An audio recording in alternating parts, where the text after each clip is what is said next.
En el episodio 44 de Spring, Bahar tomó el micrófono y subió al escenario. Bahar entretuvo a sus oyentes con su increíble voz. Mientras todos se lo pasaban bien, entró Ebren. Cuando Bahar terminó su canción y se dio la vuelta, vio a Ebren en la puerta. En ese momento, Naz se acercó a Ebren y lo saludó.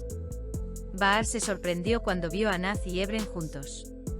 Esta escena fue un momento que elevó la tensión emocional en el episodio 44 de la serie de televisión, Primavera, y emocionó y preocupó a la audiencia.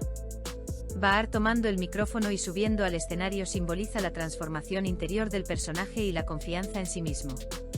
Bahar ya no es solo una médica, sino también una mujer que se pone en el centro de su propia vida.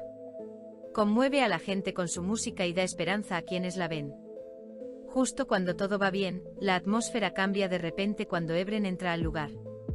La sorpresa de Bahar cuando se da la vuelta y ve a Ebren después de terminar su canción muestra que todavía está conectada emocionalmente con Ebren.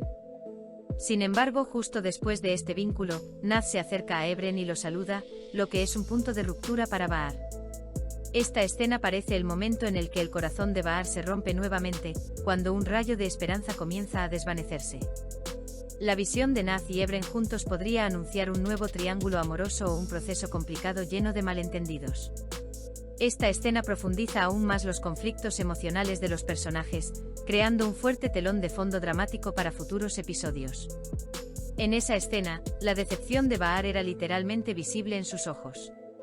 Si bien por un lado impresionaba a todos con su fuerte presencia en el escenario y su confianza en sí mismo, por otro lado una tormenta se estaba gestando en su mundo interior.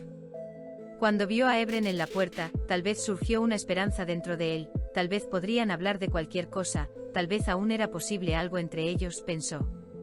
Pero esa esperanza se hizo añicos cuando de repente Naz se acercó a Ebren y lo saludó.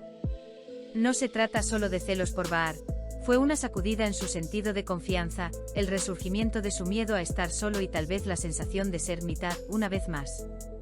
La serie refleja muy eficazmente la fragilidad emocional de Bahar con esta escena. Como espectador, es muy fácil empatizar con Bahar en ese momento porque su decepción también se refleja en la atmósfera de la escena, la música se detiene, la energía del público cae, la cámara se centra en el rostro de Bahar. Será muy emocionante ver qué tipo de ajuste de cuentas experimentará Bahar en su mundo interior a partir de ahora y cómo Ebren explicará esta situación.